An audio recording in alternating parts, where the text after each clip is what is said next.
control y regulación visceral, y los tres ciclos son los conceptos de control y regulación en general, un mecanismo, el segundo ciclo, que es el sistema neuroendocrino o los sistemas neuroendocrinos, y un tercer ciclo que es el llamado sistema nervioso autónomo o neurovegetativo. Los comentaremos, los conversaremos en esa secuencia. Si estamos todos en condiciones, podemos comenzar. Bien, el tema de control y regulación. Bien, lo sabemos ya, es una de las funciones del sistema nervioso. Pero no es solamente una función del sistema nervioso. De hecho, no todos los organismos, y sobre todo aquellos que no tienen el sistema nervioso, controlan y regulan en función o en base a un sistema nervioso. Ustedes saben, por ejemplo, que dentro de los reinos naturales existe el de las vegetales o de las plantas, ¿cierto? Que se discute, hay toda una controversia, si tiene o no un mecanismo obviamente muy primordial, que se asemeja al sistema nervioso. El consenso por ahora es que no, que el sistema de control y regulación que tienen las plantas es sobre todo un sistema que podemos designar como un sistema hormonal o endocrino. ¿Qué significa un sistema hormonal o endocrino? Bueno, en primer lugar, ¿qué significa hormona? Hormona significa sustancia activa.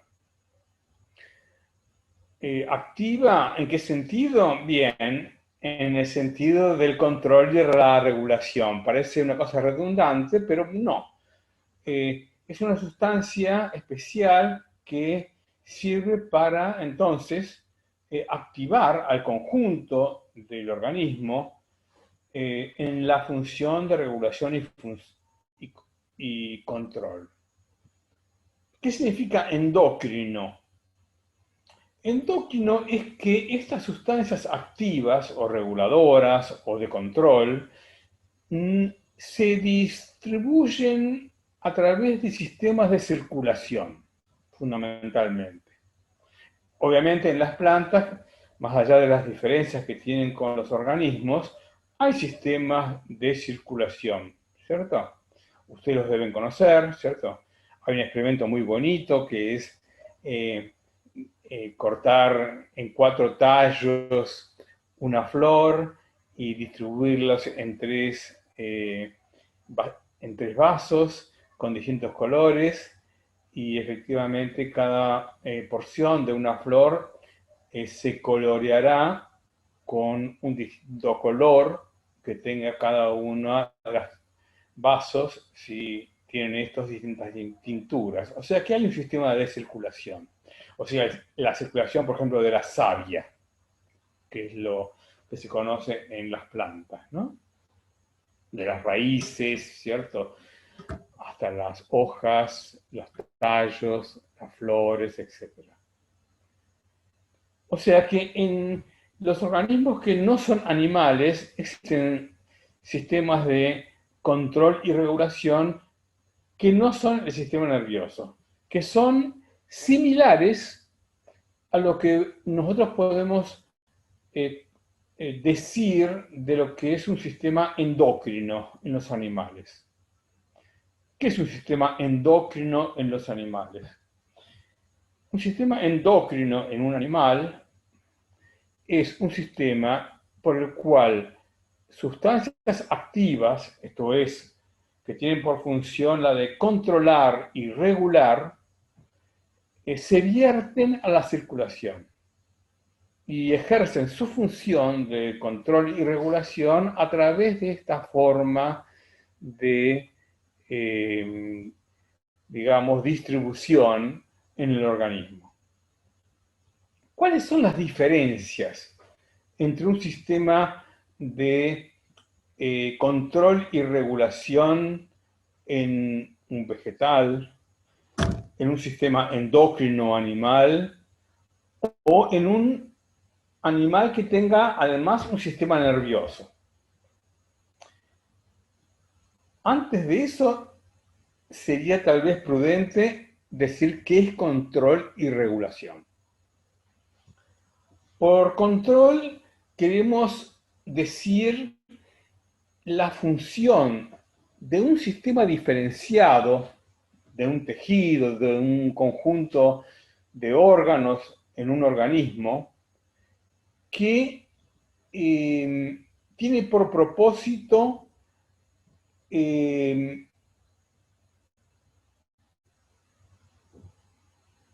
conducir a objetivos precisos al conjunto de estos tejidos, partes, órganos, conductas, reflexiones de la cognición, ¿cierto? Afectividades, emociones. O sea, control implica una dirección. Hay una actitud que uno podría decir no necesariamente jerárquica, pero que el organismo se provee para que el comportamiento de ese organismo tenga una dirección, o sea, tenga un propósito. Eso es control. Valga la pena mencionar que el concepto de control es un concepto que proviene de la cibernética, de Norbert Wiener, un autor que mencionamos en la primera clase, y que se refiere precisamente a los sistemas de control. Esto es, los sistemas que no solamente son, digamos, eficientes en máquinas o dispositivos artificiales, sino también no solamente en los organismos, sino inclusive en las sociedades.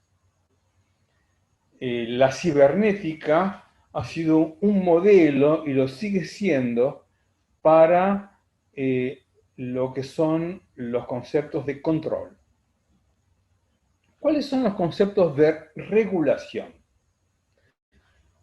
Bien, regular significa mantener en un cierto rango las posibles variaciones que puede haber, ya sea en la conducta, ya sea en la constitución, ya sea en la composición de los medios, digamos, internos del organismo, porque es evidente que no es posible sostener una actividad dirigida a un fin sin que haya un rango establecido, posible de variación. No se puede todo, sino que es necesario acotar. El organismo tiene que tener particularidades, ya sea en su constitución, en su composición, en su organización, para poder ir a un fin, para tener metas, propósitos. El concepto de regulación se refiere a, en el caso de los organismos vivos, a que estos organismos no pueden variar ampliamente más allá de esos rangos su constitución y su composición, porque por su propia naturaleza bioquímica, para decirlo de una manera, o física, para decirlo de otra, estas condiciones físicas o bioquímicas le imponen restricciones para que el organismo pueda funcionar. Por ejemplo, en los organismos vivientes, las enzimas, que son proteínas, no pueden funcionar sino en un margen acotado de temperatura. Temperaturas demasiado extremas en el sentido de inferiores o superiores no pueden permitir que las enzimas actúen y por lo tanto que se produzcan los procesos bioquímicos que tienen que ver con el mantenimiento de la vida. Esto es, regulación es entonces sostener, digamos, una constitución y una composición y variaciones en esa constitución y en esa composición, pero dentro de un cierto rango. No se puede ir ni mucho más allá en un sentido, ni mucho más allá en el otro sentido. Un Bueno, ejemplo podría hechos, ser la homeostasis. esto que vos has dicho es lo que yo iba a mencionar inmediatamente. Muchas Ah, gracias. perdón. No, no, Claro. no, no, no, no tenés por qué pedir disculpas. Al contrario, el concepto de homeostasis al que alude el compañero se refiere precisamente a un concepto que fue formulado en su momento, hace un tiempo bastante, ya en el siglo XIX, ¿cierto? Tiempo A, Claude Bernard, ¿cierto? En el sentido de que los organismos debieran mantener en el medio interno una estabilidad de su composición y su constitución para que los componentes vivientes, o sea, para que las células, los tejidos, los órganos, pudieran sostenerse vivos, o sea, vitales. El concepto de homeostasis es un concepto fundamental. Es actual, por supuesto, y el concepto de los mecanismos homeostáticos es el concepto de aquellos mecanismos por los cuales se sostiene la homeostasis. Esto es, por los cuales se puede asegurar esta estabilidad, esto es, esta regularidad, este rango acotado posible de variaciones entre las composiciones y la constitución de los organismos vitales. Yo quiero agregar, además del concepto de homeostasis, un otro concepto que es el de la alostasis y el de la homeodinamia. Son conceptos que se agregaron al de la homeostasis. El concepto de la homeostasis alude a lo que pudiera uno imaginar metafóricamente el océano primitivo, ¿cierto? En el cual las células originarias que se construyeron, se formaron y se crearon, tenían en condiciones óptimas de temperatura, de composición de electrolitos, de líquidos, ¿cierto? De requerimientos y posibilidades de nutrientes, etc. El concepto de la homeodinamia o de la alostasis es un concepto más propio de los organismos vivos, que es que los organismos no solamente requieren, por supuesto, de la homeostasis, sino que son además capaces de trasladar ese rango de variación de un nivel, digamos, basal a un nivel de activación. De hecho, Es cierto que las plantas obviamente no son organismos muy activos, son relativamente activos, pero los animales sí, somos bastante activos, unos más que otros, por supuesto, ¿cierto? Pero en esta actividad, eh, la alostasis o la, digamos, homeodinamia, para diferenciarla de la homeostasis, requiere que el organismo pueda trasladar ese rango de variación a un estado distinto, en el cual el organismo activado, ya sea para evitar ser una presa o para poder ser un predador, ¿cierto? Pueda, digamos, tener las mejores condiciones de supervivencia y de actividad. Enseguida después vamos a mencionar en qué medida estos distintos tres mecanismos están vinculados. Los mecanismos homeostáticos son, como ustedes saben ya... Profe, se escucha un poco mal. Perdón. Voy a hablar un poquito más bajo o voy a intentar poner un micrófono, pero creo que no ayuda. A lo mejor hablando un poco Ahí más se escucha lento. bárbaro. Bien. Eh, Ahí se ve que se arregló. Gracias. ¿Se arregló? Gracias a vos. Bien. Eh, los mecanismos más elementales, ustedes los conocen ya, los están estudiando, son los mecanismos reflejos. Ustedes ya conocen los reflejos, son sistemas más elementales, son sistemas reactivos.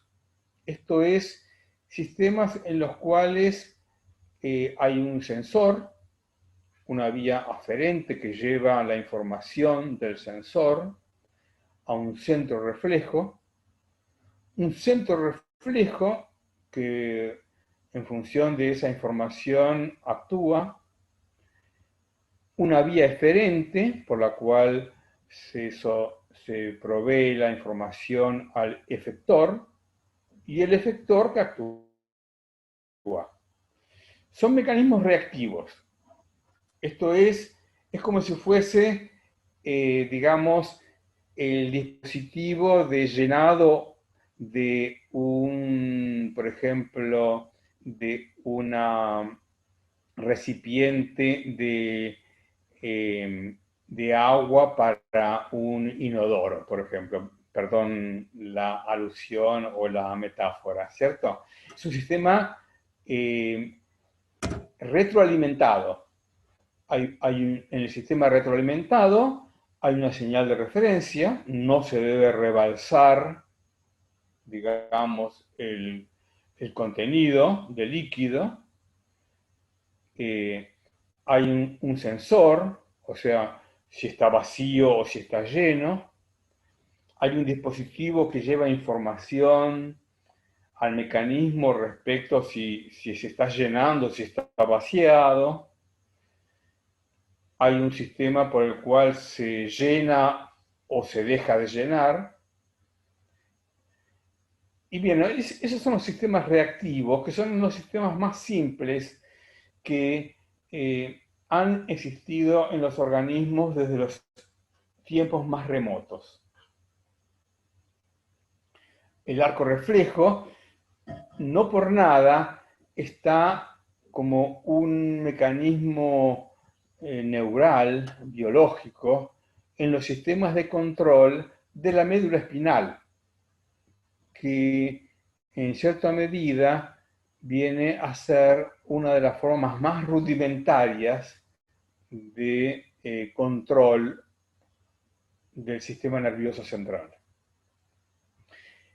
Pero esto tiene que ver precisamente con los mecanismos homeostáticos. Los mecanismos homeostáticos tienen esta característica, son reactivos. Por ejemplo, si hay una temperatura, que hay que sostener, bueno, hay una señal de referencia, que es la temperatura que hay que sostener. Hay sensores de temperatura, que son las variaciones externas o internas de temperatura. Hay un centro de control y hay una vía eferente para, en el efector, realizar acciones para llevar la temperatura a la señal de referencia. Es un sistema, digámoslo así, en términos de la cibernética, retroalimentado, o un servomecanismo, ¿cierto? Son sistemas homeostáticos, para decirlo de alguna manera. En cambio, en los organismos vivos se agregan, como decíamos, unos otros sistemas que son los sistemas homeodinámicos. Los sistemas homeodinámicos tienen y agregan algo más. Agregan un aprendizaje en términos más generales, una predicción acerca de lo que puede ocurrir en el futuro. Vamos a mencionar dos sistemas, digamos, predictivos o, digamos, homeodinámicos o alostáticos, que por supuesto vamos a desarrollar mucho más en las clases Profe, perdón. teóricas. ¿Cómo no? Te Entonces, escucho. no me quedó en claro, me perdí un poco. ¿La alostasis y el sistema homeodinámico son sinónimos o son dos sistemas diferentes? La alostasis y la homeodinámica son sinónimos. Ah, perfecto. Y Gracias. voy a mencionar dos ejemplos que vamos a desarrollar en clases futuras, en las clases correspondientes a la segunda parte de este cuatrimestre. Unos son los ritmos biológicos y otros son los comportamientos motivacionales. ¿Qué son los ritmos biológicos? Los ritmos biológicos son cambios periódicos que ocurren en la constitución del organismo en forma periódica, esto es, variando en forma cíclica, en función de las variaciones cíclicas que existen en el entorno. Esto implica que el organismo ya ha incorporado, digámoslo así, el conocimiento, digámoslo así, la predicción, que en el entorno van a existir cambios periódicos.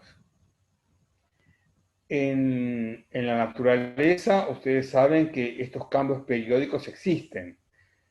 Los cambios de luz y oscuridad, de mayor o menor temperatura, de mayor provisión de presas o de predadores.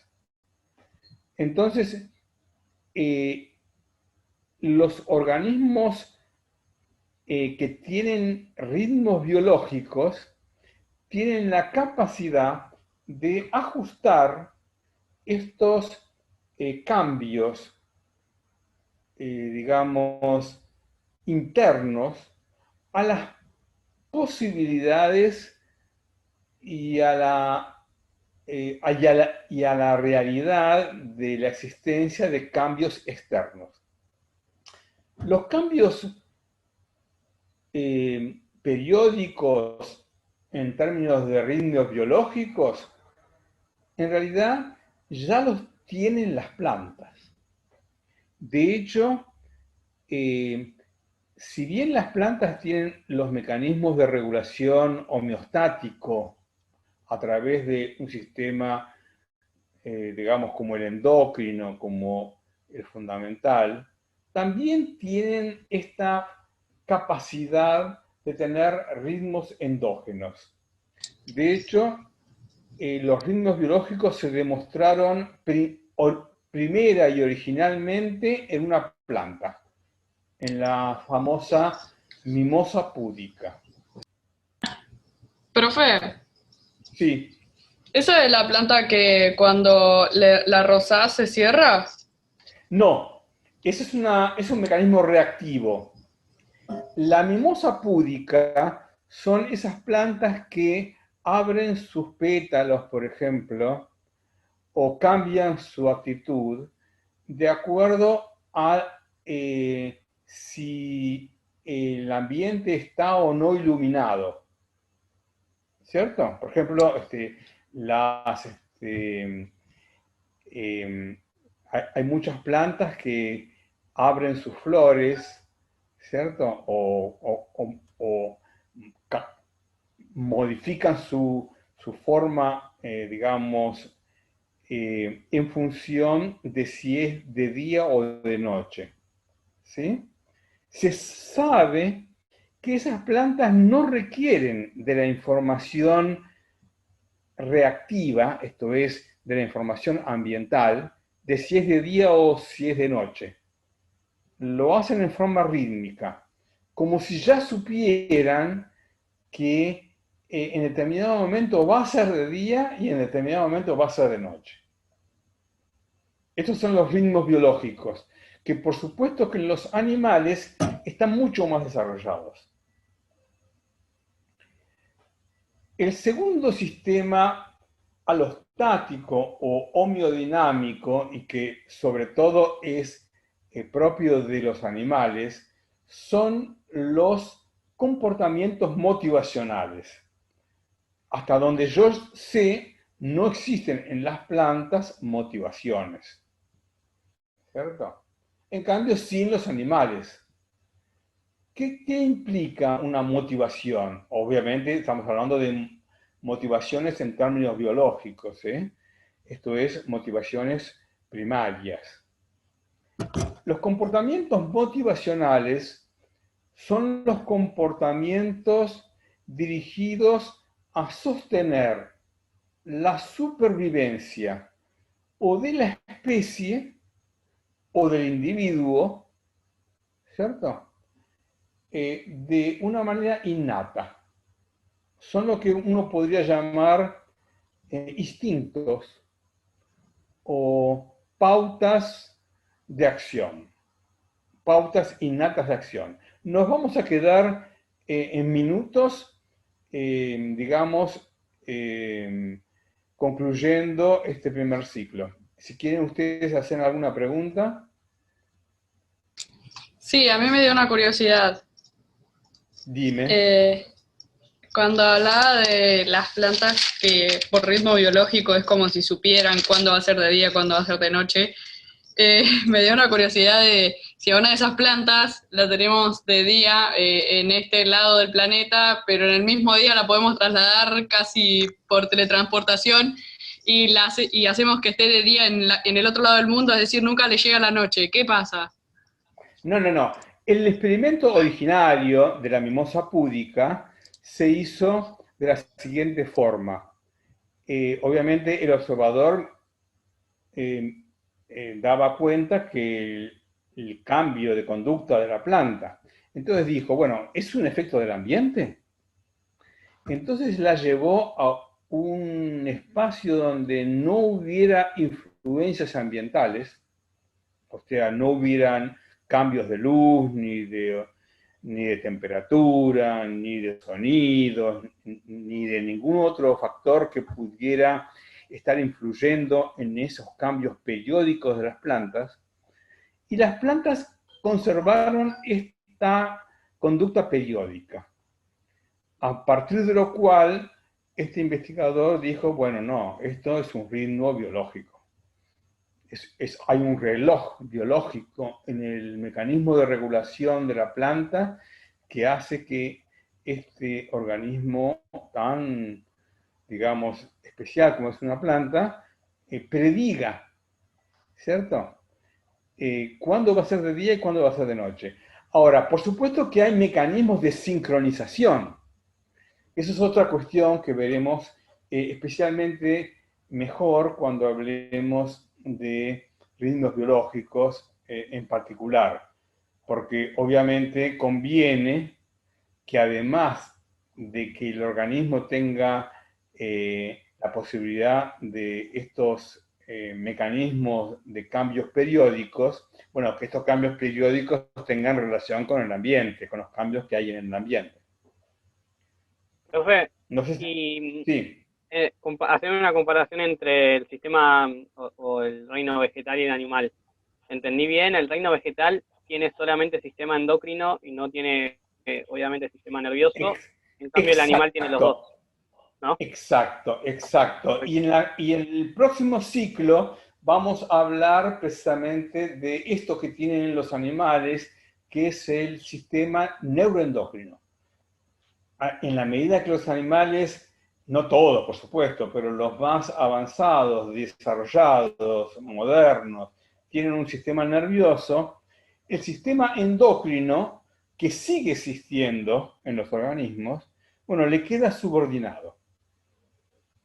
O sea, queda vinculado en la función de control y regulación al sistema nervioso. Perfecto. ¿Les parece que pasemos directamente al segundo ciclo o quieren alguna pregunta, comentario, observación? Profe, yo tengo una pregunta. ¿Cómo no? En otra materia yo encontré el concepto de homeostasis y también otro que parece que sería como la contracara de la homeostasis o algo parecido a eso que se llama homeoresis. ¿Está relacionado con esto que estamos hablando? Sí, efectivamente.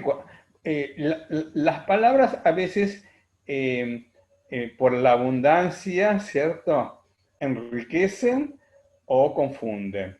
Ujú. Cuando uno precisamente quiere contrastar, el contraste que quiere hacer es entre, por un lado, la homeostasis, esto es una regulación estable, Ujú. esto es una regulación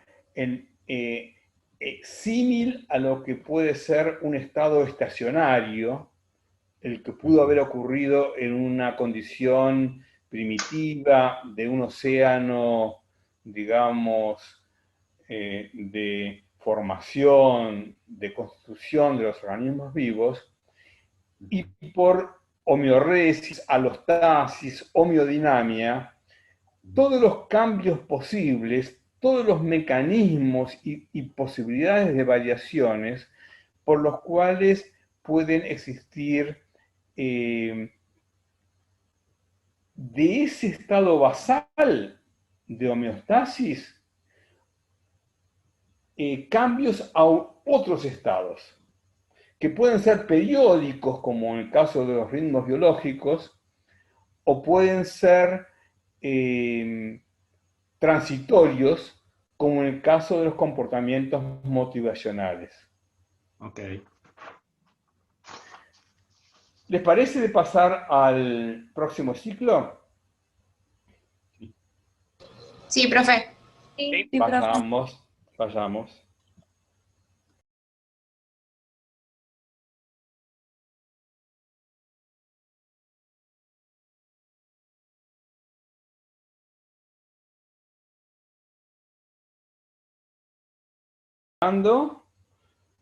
Y pasamos al segundo tema.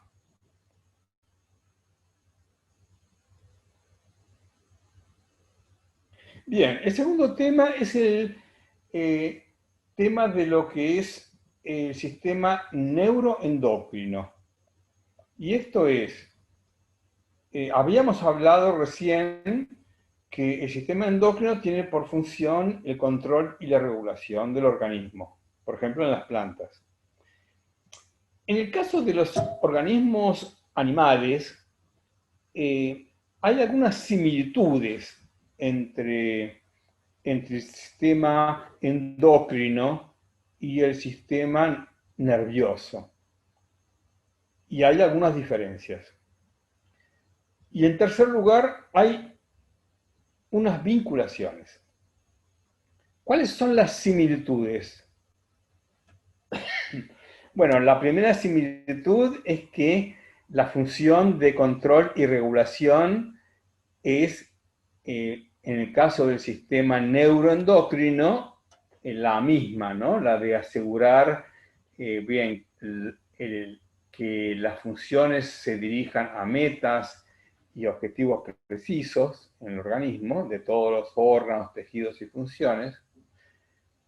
La segunda, la regulación, que estas variaciones se den en un cierto rango y que no puedan ir más allá de ese rango. Y una tercera, que no es menos importante, que es que también el sistema nervioso utiliza sustancias activas, esto es, moléculas, como mensajeros químicos, esto es, como mecanismos reguladores. La única diferencia es que mientras las hormonas, las sustancias activas, son, digamos, moléculas que se distribuyen a través de los sistemas corporales, digamos, de los organismos, a través de los sistemas de circulación, y por eso demoran, persisten en su actividad, lo hacen de una manera masiva y persistente.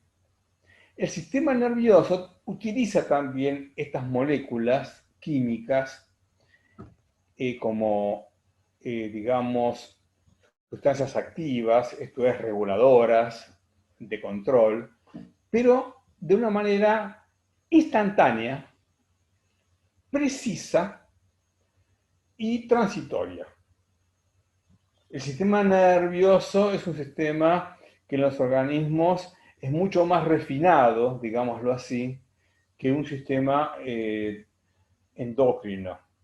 Por eso es que no vierte las sustancias activas a la circulación, sino que tiene precisamente esta configuración de constituirse a través de redes neuronales y de sistemas de distribución de los nervios y de los axones de las neuronas hacia los efectores, ¿cierto? O entre las neuronas, de una manera mucho más específica, esto es, de una manera que no es generalizada o global, sino absolutamente parcializada. El sistema nervioso libera el mensajero químico en la sinapsis, o por lo menos en un espacio que es próximo a la neurona vecina o el efector, de tal manera que el tiempo en el cual se produce el cambio en esta neurona vecina o en este efector es mucho más breve. Por ejemplo, en el caso de la sinapsis, el tiempo en el cual el mensajero químico produce un efecto en el efector es de 1 milisegundo, es muy breve. Pero además es preciso, porque el mensajero químico no se distribuye ampliamente a través de la circulación masiva y globalmente a través de todo el organismo, sino que lo hace de una manera específica y precisa a través de estas redes particulares, ¿cierto?, a una neurona o un grupo de neuronas o efectores de una manera individualizada. Y en tercer lugar, no persiste más allá de un cierto tiempo, sino que enseguida tiene que disponer que el tejido, ya sea neurona o efector, esté dispuesto para recibir nuevas informaciones, para recibir nuevas comandos de este sistema de control. Esto es las diferencias que existen entre el sistema nervioso y el sistema endocrino. Mientras que uno actúa muy lentamente, de una manera muy global y masiva y persistente, el otro actúa de una manera mucho más rápida, mucho más precisa y transitoria. Pero las semejanzas son las mismas en cuanto a la función, insistimos, de control y regulación, y en cuanto a la utilización de mensajeros químicos, esto es, sistemas de neurotransmisión o de neuromodulación que cambian precisamente la actividad de los efectores. Ahora, por supuesto que cuando en un organismo se desarrolla un sistema nervioso, sería un despropósito que estos sistemas estén cada cual por su lado, ¿cierto? Que mientras uno trate de controlar y regular por un lado, el otro lo quisiera hacer por el otro. Entonces, es natural que la selección natural haya, digamos, seleccionado a aquellas especies en las cuales el sistema nervioso y el sistema endocrino están articulados o ensamblados o vinculados en el sentido de que haya una articulación entre ambos. Y el concepto de sistema neuroendocrino es precisamente el concepto de la articulación o el ensamble o las relaciones que existen entre el sistema nervioso y el sistema endocrino en los organismos. Hay innumerables, obviamente, formas de articulación, ensamblado, etcétera, etcétera. Nosotros vamos a hacer alusión a unas pocas y principales y fundamentales. La primera es lo que se llama sistema hipotálamo-hipofisario.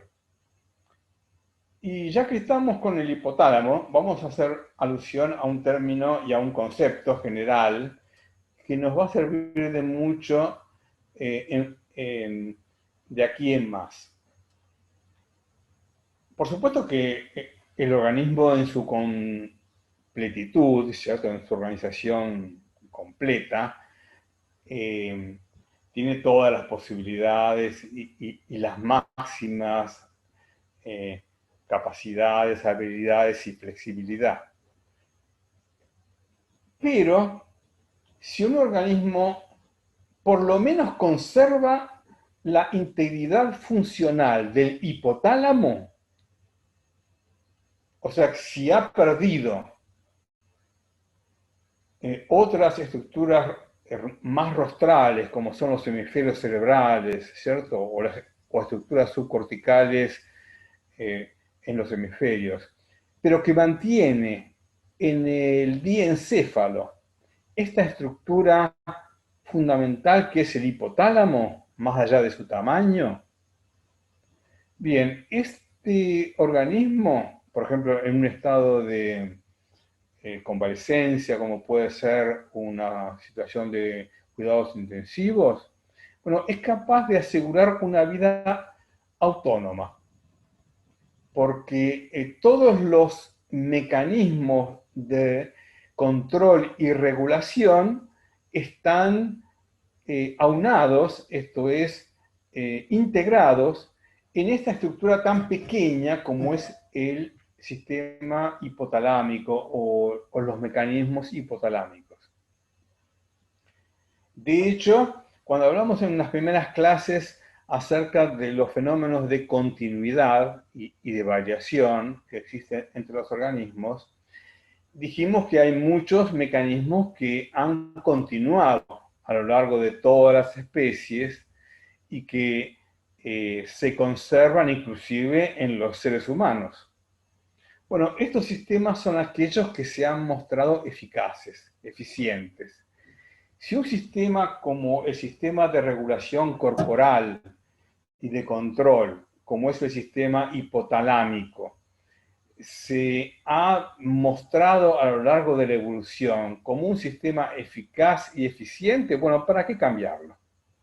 Y por eso es que ese sistema tan pequeño en términos relativos respecto de los hemisferios cerebrales, ¿cierto? U otras estructuras del sistema nervioso central, bueno, ha conservado, digamos, no solamente sus características funcionales, morfológicas, sino su función, así como también la médula espinal, que tampoco ha tenido grandes cambios a lo largo de la evolución por el mismo motivo, porque al propósito fundamental de, con mecanismos relativamente simples, asegurar las funciones del organismo, bueno, no era necesario introducir grandes variaciones para asegurar la vitalidad, la supervivencia de los organismos, ya fueran, y sobre todo, los vertebrados.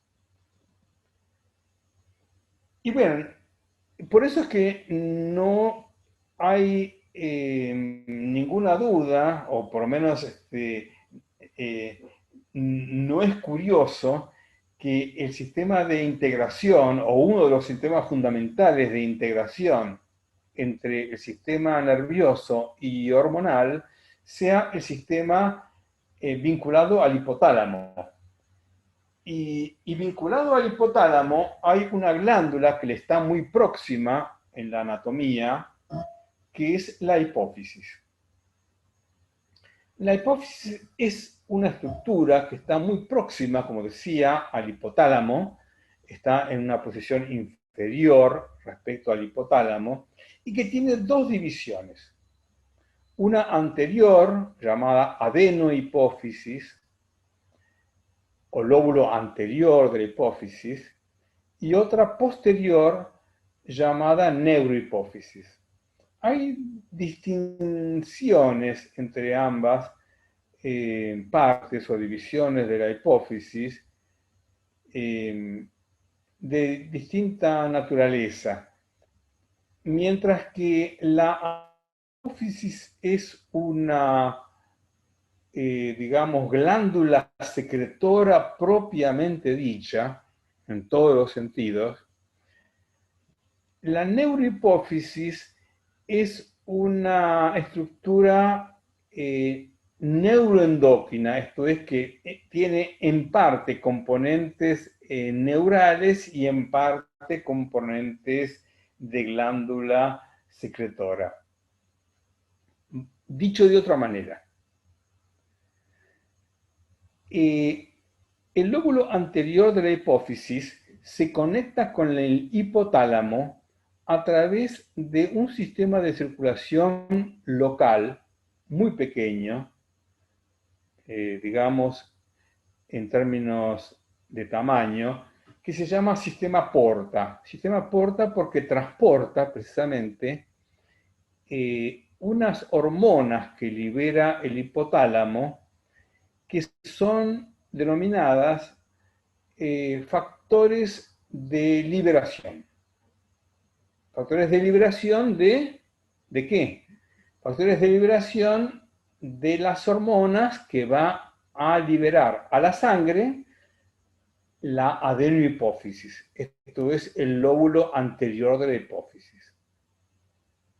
En cambio, el lóbulo posterior de la hipófisis es distinto. No tiene un sistema de circulación, sino que las neuronas del hipotálamo proyectan sus terminaciones directamente a los vasos sanguíneos para liberar a la sangre de una manera hormonal, esto es como órganos endocrinos, las hormonas que van a tener sus funciones endócrinas en el organismo. Profe, disculpe. Sí, ¿Podría repetir lo último de sí, la parte posterior, por favor? por supuesto. La adenohipófisis o hipófisis anterior es una glándula endócrina, en realidad, en el sentido que a través de un sistema de circulación recibe del hipotálamo hormonas que vertidas a este sistema porta, aunque sea muy local y pequeño, le transportan factores de liberación, digamos, al lóbulo anterior de la adenohipófisis. Mientras que en la neurohipófisis, el hipotálamo proyecta los axones directamente a los vasos sanguíneos de la circulación general para liberar directamente a la sangre, no factores de liberación, sino directamente hormonas. Son distintos los tipos de hormonas, son distintas las funciones. Por ejemplo, en el caso, voy a mencionar dos ejemplos. En el caso de la adenohipófisis, el lóbulo anterior de la hipófisis, esto es la adenohipófisis, recibe del hipotálamo el factor de liberación de la hormona corticotropina o el factor de liberación de la hormona luteotrófica o el factor de la liberación de la hormona tirotrófica. Mientras que en el sector o lóbulo posterior de la hipófisis, el hipotálamo libera directamente a la circulación hormonas. Por ejemplo, la vasopresina. ¿Se entiende? O sea, son dos divisiones del sistema hipotálamo hipofisario que funcionan de manera distinta. ¿Por qué es así? Bueno, vaya a saber. Es cosa de la naturaleza. La cuestión es que el sistema hipotálamo hipofisario y sobre todo la hipófisis, ¿cierto? Y sobre todo el lóbulo anterior de la hipófisis, esto es la adenohipófisis, una glándula de secreción interna que libera precisamente hormonas que son activadoras de las otras glándulas de secreción internas que se encuentran dispersas por todo el organismo. Por ejemplo, la corteza de la médula suprarrenal. Por ejemplo, las glándulas mamarias. Por ejemplo, el ovario o el testículo. O, por ejemplo, la glándula tiroides. De tal manera que los mensajeros químicos que libera la hipófisis, lo que activan es la producción y la liberación de las hormonas en estas glándulas distantes. Esto es, si se requiere de, por ejemplo, cortisol, bien, en primer lugar es el hipotálamo el que libera el factor de liberación a través de este sistema porta. Este factor de liberación llega a la hipófisis libera la ACTH, o sea, la hormona activadora de la secreción de la corticotrofina. La corticotrofina es liberada a la sangre, llega a la corteza de la glándula suprarrenal, activa la producción y liberación de cortisol y recién entonces se genera la producción hormonal por la glándula suprarrenal de cortisol.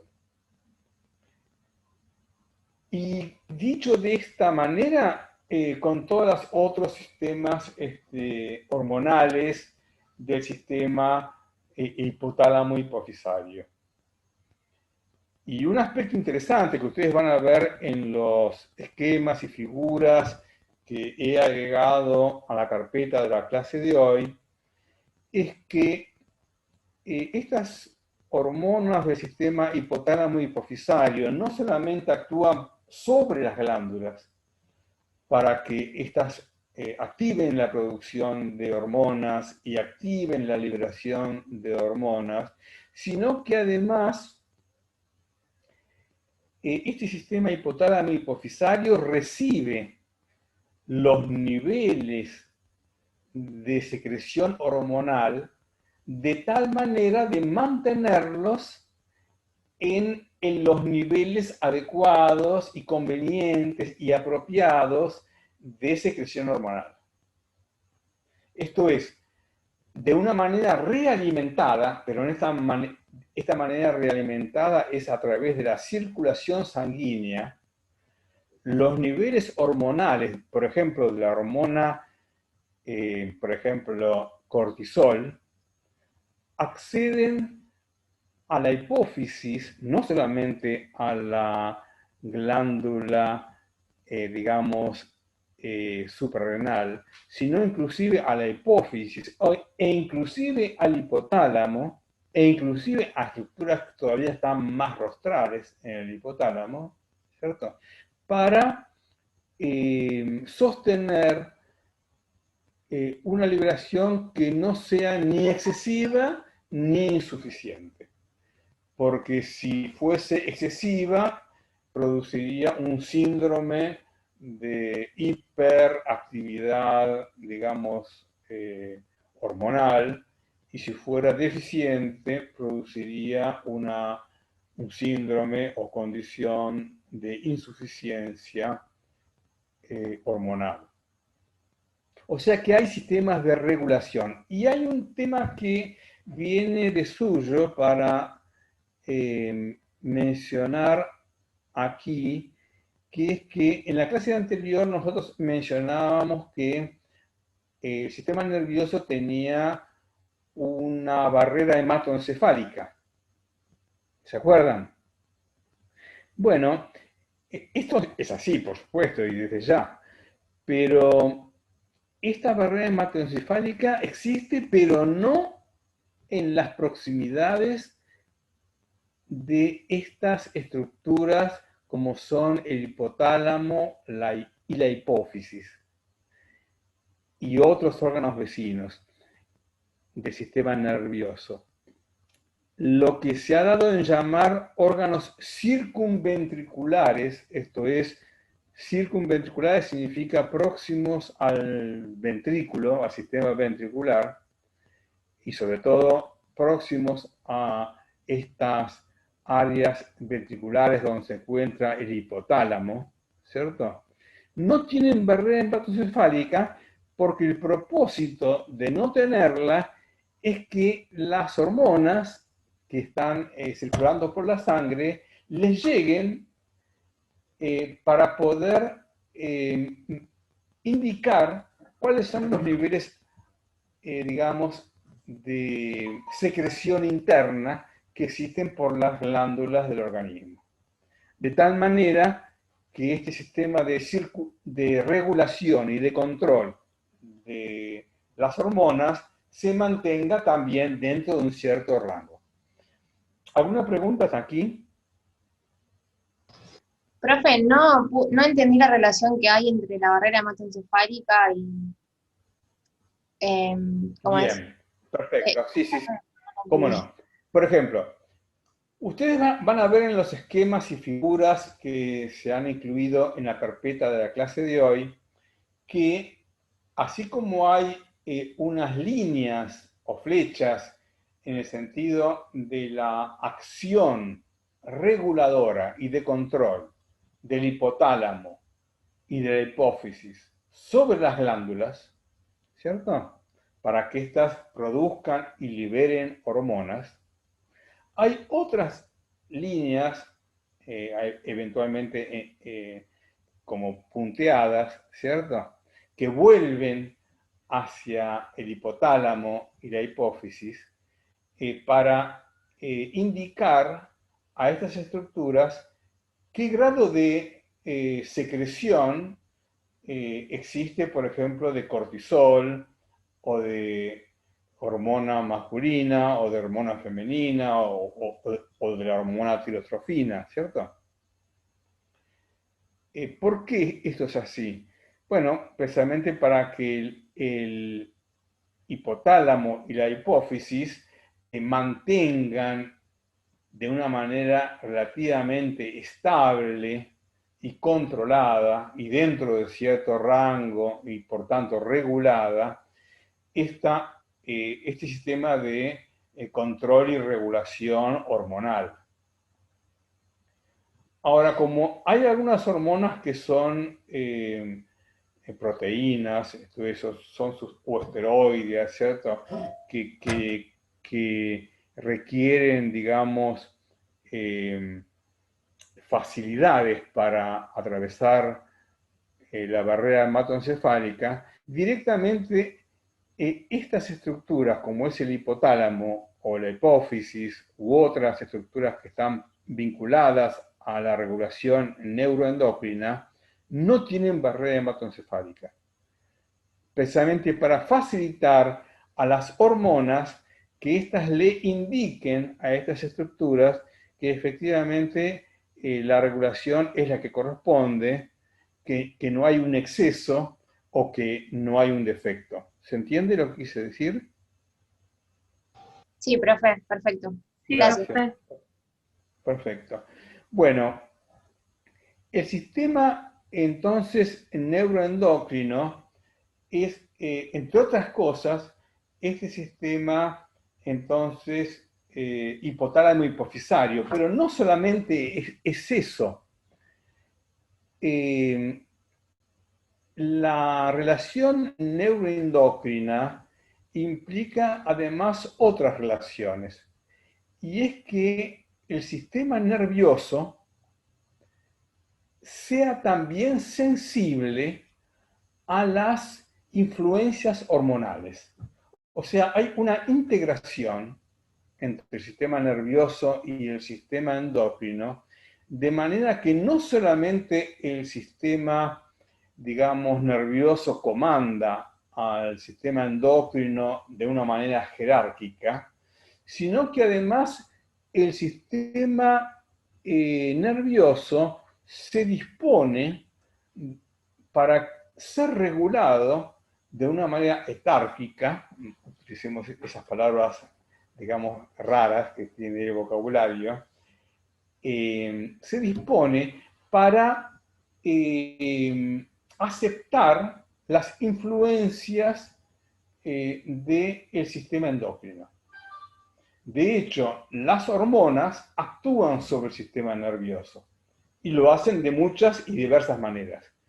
Nosotros habíamos mencionado que precisamente cuando hablábamos de ontogenia, esto es, cuando hablábamos de cómo se masculinizaba o se feminizaba el sistema nervioso, cómo eran las influencias hormonales de las hormonas femeninas o las hormonas masculinas las que influían de una manera determinante en esta masculinización o esta feminización de la organización del sistema nervioso. Y para decir esto es solamente para decir un ejemplo, ¿cierto? Hay innumerables ejemplos en ese sentido que, bueno, en su momento puede tener sentido mencionar. En este caso, el tiempo no nos da más posibilidades. De hecho, ya en breve el mensaje me está indicando que en minutos va a concluir este ciclo. Y tendríamos que pasar al tercer tema. ¿Alguna pregunta hasta aquí? No. Bueno, pasamos al tercer ciclo. Perdón. ¿Sí? ¿Alguna pregunta? Sí, lo último que dijiste, lo de la regulación neuroendocrina, es como bidireccional, o sea, se regula mutuamente.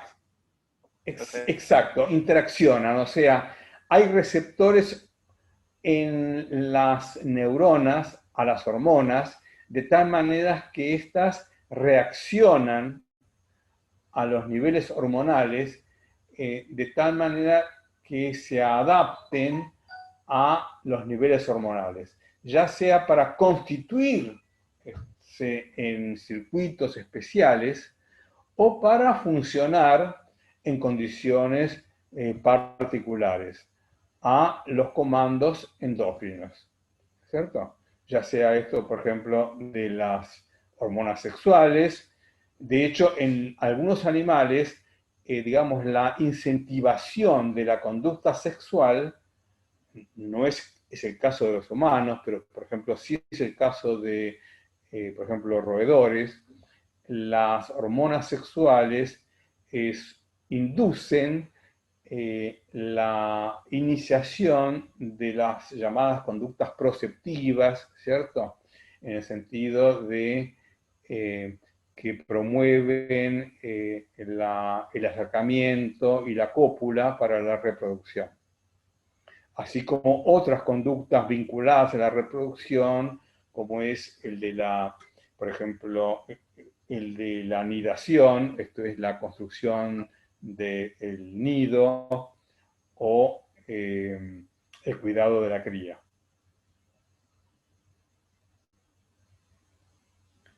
¿Alguna pregunta? No, profe. Bien, entonces nos vemos en el próximo ciclo en un minuto. Dale. Dale. Genial.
estamos ya próximos entonces a iniciar el tercer tema, que es el del sistema nervioso autónomo o visceral, ¿cierto? Vamos a ver que cuando hablemos de este sistema nervioso autónomo, vamos a también a tener motivos para hacer alguna relación, alguna vinculación con el tema anterior, que es el sistema llamado neuroendocrino. Pero esperemos, no nos precipitemos. En primer lugar, vamos a hacer una primera diferenciación en el sentido de lo que es el sistema nervioso somático y el sistema nervioso vegetativo o autónomo.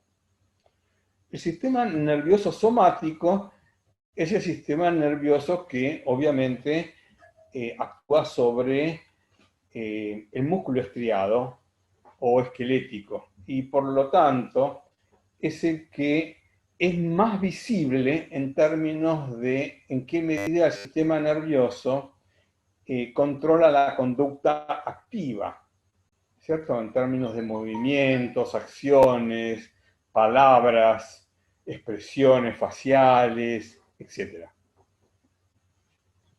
El sistema nervioso autónomo es un sistema que se llama así porque sus funciones no están tan inmediatamente dirigidas por, digamos, la división somática del sistema nervioso. Y por lo tanto pareciera, porque no lo es en absoluto, pareciera que fuese hasta cierto punto autónomo. Esto es, que una emoción provocase un sollozo o un suspiro, ¿cierto? Pero no, nada que ver. Todos sabemos y ya hoy en día que un buen actor, ¿cierto? Bien entrenado, puede provocar, ¿cierto? El lagrimeo o, digamos, los cambios de suspiros o de otras formas, digamos, vinculadas a las expresiones, digamos, viscerales que supuestamente no estarían, digamos, bajo la disciplina o el control voluntario. En realidad, y es toda una cuestión filosófica que podemos discutir, por supuesto, en su momento, y no es redundante mencionarlo aquí, habría que discutir también hasta qué punto es voluntario, entre comillas, ¿cierto? La conducta activa, ¿cierto? Del sistema somático, ¿cierto? Esto es este comportamiento que ha sido designado como sistema de control voluntario de la conducta. Pero bueno, se sabe que con el entrenamiento suficiente es posible, digamos, regular también las vísceras. Esto lo saben, por supuesto, aquellos que se dedican al arte, como decíamos, por ejemplo, el teatro, pero aquellos también que quieren, por ejemplo, sortear las pruebas, por ejemplo, de los detectores de mentiras. Ya Jung había inventado, digámoslo así, un dispositivo de registro por el cual podía detectar efectos inconscientes, esto es, no controlados voluntariamente, de eventuales palabras que él formulaba en sus entrevistas, ¿cierto? Los registros de actividad galvánica de la piel. Bueno, por supuesto que tiempo después estos dispositivos de registro visceral, ya sea de la frecuencia cardíaca, ya sea de la respiración, ¿cierto? se implementaron en forma poligráfica como detectores de mentiras, ¿cierto? Para eventualmente identificar si una persona estaba diciendo la verdad o estaba mintiendo ante un interrogatorio. Porque se suponía, ¿cierto?, que los individuos no podían controlar, ¿cierto?, sus vísceras ante, digamos, una situación, digamos, por ejemplo, de reflexiones o, digamos, pensamientos relativos a sucesos ocurridos. Por supuesto que ya los detectores de mentiras no se utilizan más porque se sabe que cualquier persona entrenada puede, digamos, vulnerar estos dispositivos, digamos, de estudio, digámoslo así. Es más, en realidad, el sistema nervioso autónomo, por supuesto, no está desvinculado en su organización neural de las otras estructuras neurales que están por encima de las estructuras orgánicas en el sistema. Controlan a través de los nervios, a través del sistema nervioso autónomo, las vísceras. De hecho, el motivo por el cual a través de una emoción, ¿cierto?, u otra emoción, ¿cierto?, se modifique la actividad visceral, es una muestra de hasta qué punto no es autónomo el sistema nervioso autónomo, ¿cierto?, sino que está vinculado a las estructuras más rostrales, esto es, vinculadas a las estructuras del encéfalo e inclusive de la corteza cerebral, de tal manera que el sistema nervioso autónomo o visceral, finalmente es una cuestión simplemente de un esquematismo, eventualmente didáctico, el de separarlo del sistema somático. De hecho, ambos sistemas, el somático y el visceral, deben concurrir para realizar las acciones y la conducta, porque ¿qué haríamos si el sistema somático quisiera realizar una conducta si no la acompaña, por ejemplo, la actividad visceral, en términos, por ejemplo, del aumento de la frecuencia cardíaca o el aumento de la ventilación pulmonar o lo que fuere, ¿cierto? Bien, esto es para mencionar una cuestión terminológica, ¿cierto? De que sí existe una división entre lo somático y lo visceral, y en el sistema nervioso, digamos, somático y visceral, pero que estas divisiones, bueno, son hasta cierto punto y de cierta manera. Vamos a mencionar algunas diferencias. El sistema nervioso autónomo, en primer lugar, vamos a decir que tiene tres divisiones.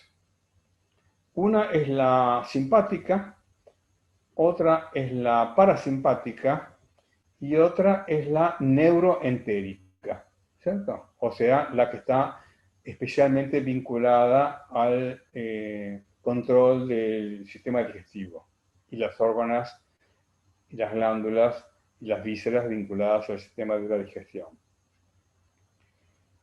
Por supuesto que en general se estudia especialmente, y por supuesto las imágenes y esquemas que figuran en la presentación hacen especial, digamos, descripción de las dos primeras divisiones, la simpática y la parasimpática, y en menor medida la de la visceral. Desde ya que eso es un término bastante relativo, porque quien esté interesado en estudiar el sistema visceral y sobre todo el gastrointestinal, verá hasta qué punto las funciones, digamos, gastrointestinales o, digamos, del sistema gastroentérico, bueno, son como una especie de títere, ¿cierto?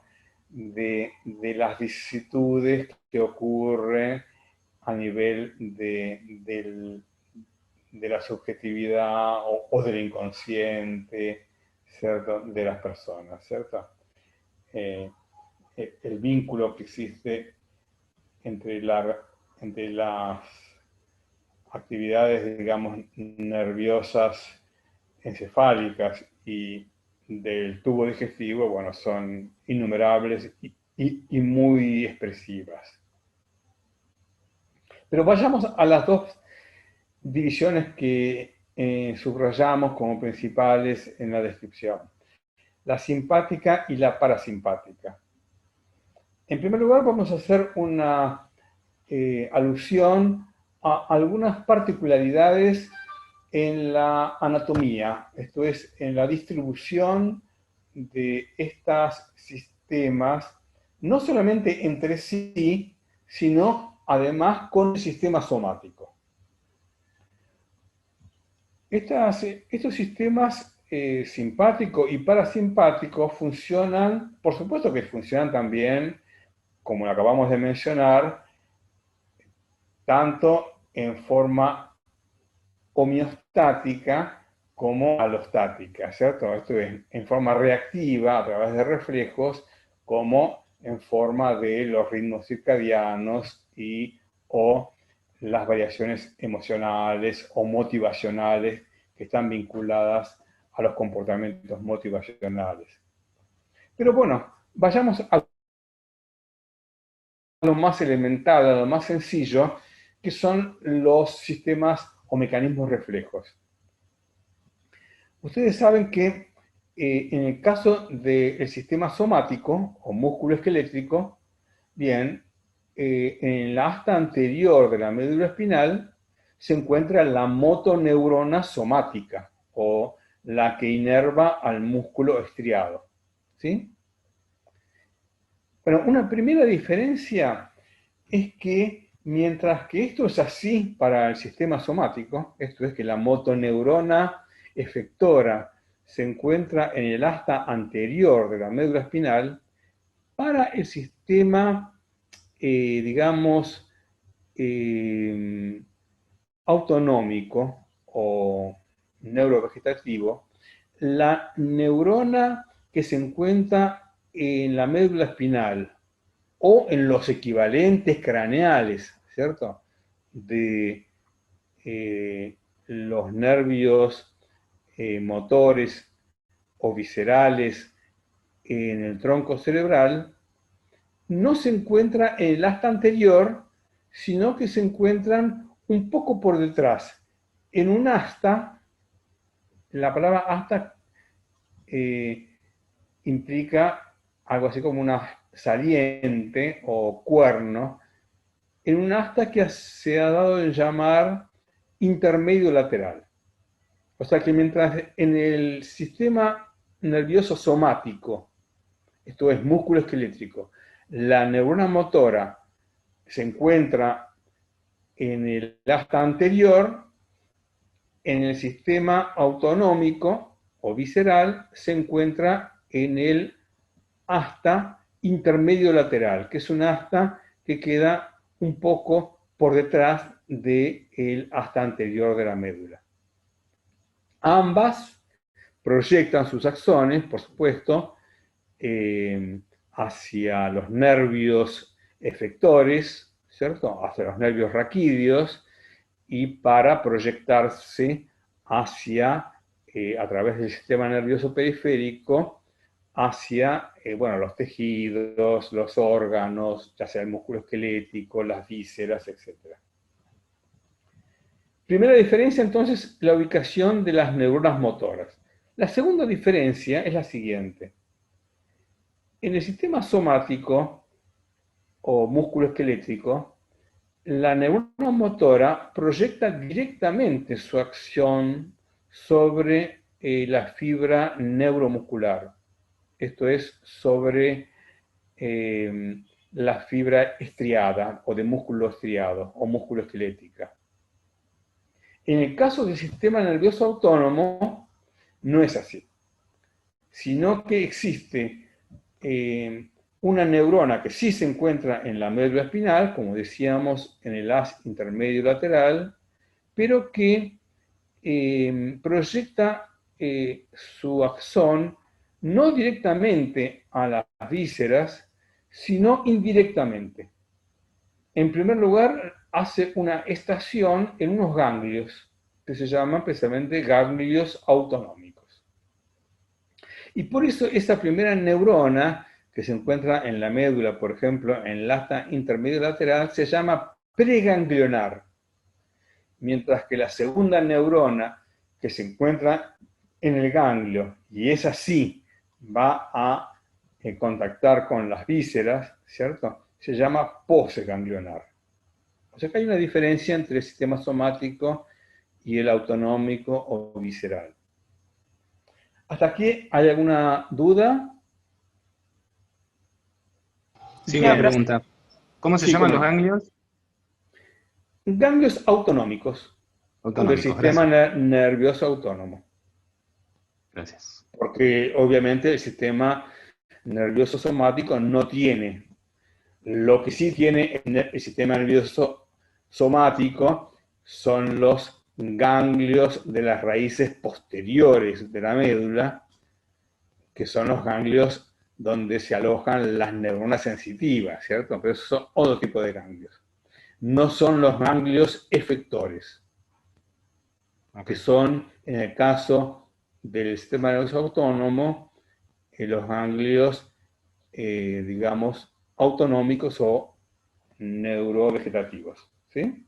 Bueno, gracias. Bien, y ahora vamos a dos diferencias que existen entre el sistema nervioso autónomo simpático y el parasimpático. El sistema nervioso parasimpático se llama también, por su disposición anatómica, cráneo sacro.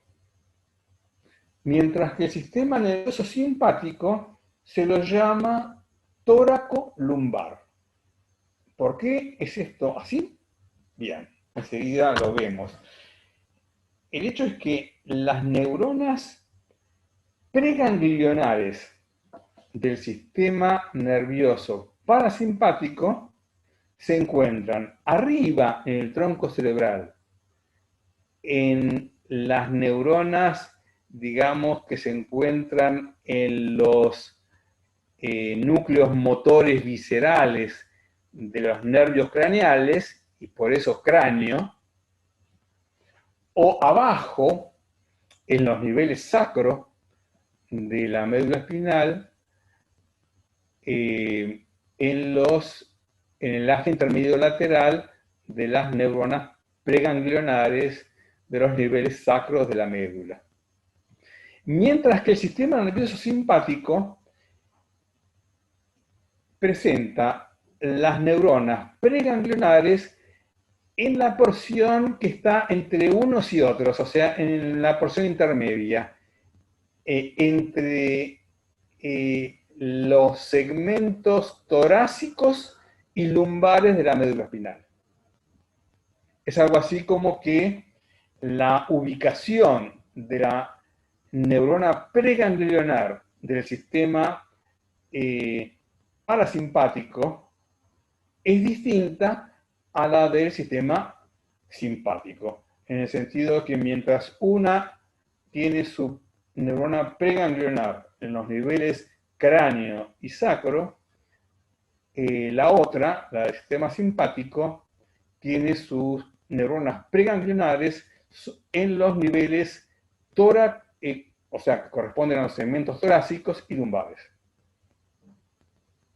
Una segunda diferencia anatómica es que el ganglio, que se encuentra interpuesto entre la neurona preganglionar y la víscera, en el sistema neurovegetativo o autónomo, en el sistema parasimpático, esto es este que dijimos que es cráneo sacro, se encuentra alejado de la médula espinal, próximo o incluido en las vísceras.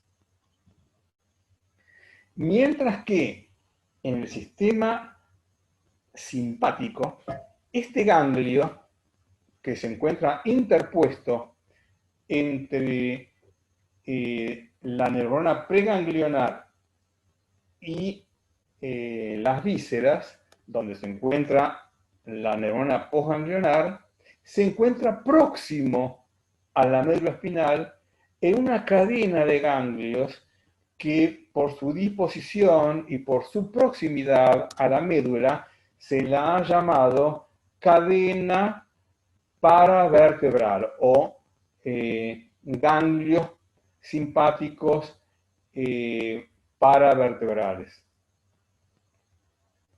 Repito, hay dos diferencias anatómicas entre el sistema nervioso simpático y el parasimpático. En primer lugar, la ubicación de las neuronas preganglionares. En el parasimpático se encuentran en las divisiones craneales o sacras de la médula espinal, las neuronas preganglionares o las que corresponden a la médula espinal, ¿cierto? O a los niveles craneales, digamos, de los nervios motores viscerales. Mientras que en el sistema nervioso simpático se encuentran en los niveles de la médula espinal tóracolumbar. La segunda diferencia es que el sistema nervioso parasimpático, el ganglio que se interpone entre esta neurona preganglionar y la víscera, se encuentra o próxima o inclusive dentro de la víscera en el sistema parasimpático, mientras que en el sistema simpático se encuentra más cercana a la médula espinal, formando una cadena de ganglios que se llaman ganglios paravertebrales. ¿Alguna pregunta hasta acá? No, Bueno, y sí, escucho. no, profe, ninguna pregunta. Bien. Y a propósito de esta particularidad, quiero mencionar otra particularidad. Y es la siguiente. En realidad, ustedes van a ver en los esquemas y en las figuras de la presentación, o sea, del archivo de presentaciones, que las vísceras en general reciben de una manera convergente la contribución de ambas sistemas de la división simpática y parasimpática. ¿Cierto? Esto es, tanto del simpático como del parasimpático llegan fibras autonómicas o neurovegetativas, por ejemplo, al corazón, al tubo digestivo, a la pupila o al iris, mejor dicho, a las glándulas, ¿cierto? Etcétera. ¿Por qué esto es así? Bien, en parte y fundamentalmente porque ambas divisiones, la simpática y la parasimpática, al converger sobre estas vínculas, sobre estas vísceras, perdón, lo hacen de una manera antagónica. Mientras unas, en algún sentido, son activadoras de algunas vísceras, otras son inhibidoras de algunas vísceras. Por ejemplo, en el caso del corazón, el sistema simpático tiene por función, a través de este sistema visceral, ¿cierto?, de control autonómico, de aumentar la frecuencia cardíaca, aumentar la fuerza de contracción, ¿cierto? O sea, aumentar varias de las propiedades del sistema cardiovascular en general. Mientras que el sistema parasimpático tiene por función lo opuesto. Esto es disminuir la frecuencia cardíaca, ¿cierto? Disminuir la frecuencia,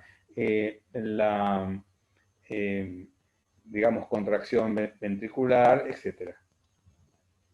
Y al converger estas dos contribuciones simpática y parasimpática sobre una misma y varias vísceras, entonces lo que proveen de esta manera es un balance, ¿cierto? Que en determinadas condiciones pueda ser conveniente o favorable el que sea más activo el sistema simpático, mientras que en otras condiciones sea conveniente o favorable que predomine el sistema parasimpático. Y ambos sistemas se podría decir que tienen una propiedad distintiva en cuanto a la forma de contribuir a la activación visceral. El sistema simpático contribuye sobre todo de una manera activadora, esto es, incrementando una serie de funciones en el sentido de que acompañan sobre todo a la conducta en la realización de determinadas acciones. Mientras que el sistema parasimpático es un sistema que tiene por función una, digamos, tendencia más dirigida a la función más basal, digamos, homeostática. O sea que mientras el sistema nervioso simpático es más homeodinámico, digámoslo así en términos generales, el sistema parasimpático es más homeostático. Por eso es que, en cierta medida, esta diferente distribución de la ubicación de los ganglios de, digamos, del sistema autonómico y visceral. Mientras en el parasimpático más distribuido por todas las vísceras, en el caso de los simpáticos más próximos a la médula espinal y más próximos a actuar de una manera masiva, digamos, y simultánea, ¿cierto?, en relación a la actividad del sistema somático. Y ahora voy a hacer alguna relación con estas cuestiones que estábamos hablando de las relaciones neuroendocrinas. Bien, en primer lugar, el neurotransmisor de las neuronas viscerales preganglionares, tanto en el simpático como en el parasimpático, es la acetilcolina, como lo es en el sistema somático, el neurotransmisor. Pero en la actividad sobre las vísceras hay una diferencia de los neurotransmisores. Mientras que en parasimpático el neurotransmisor sigue siendo la acetilcolina, en el simpático el neurotransmisor es la noradrenalina o la adrenalina, que es una sustancia, una hormona, que como el cortisol es una hormona activadora. Y es más, hay, así como la corteza de la glándula suprarrenal, por el sistema neuroendocrino, secreta el cortisol, que es una hormona activadora, el sistema simpático tiene en la médula de la glándula suprarrenal a las neuronas postganglionares que actúan como si fuesen una glándula endocrina, liberando la noradrenalina y la adrenalina a la sangre como hormonas activadoras. Y es más, mientras que las terminaciones del sistema somático y el sistema parasimpático están próximas a las vísceras o al músculo estriado en el control de los efectores, en el caso del sistema simpático también lo están, pero no tan próximas, de manera que mucho de esta sustancia neurotransmisora, digamos, noradrenalina y adrenalina, fluyen a la circulación sanguínea como una sustancia endocrina, activadora, general, como si fuese una glándula, ¿cierto? Una especie de sistema nervioso glandular. ¿Alguna pregunta hasta acá?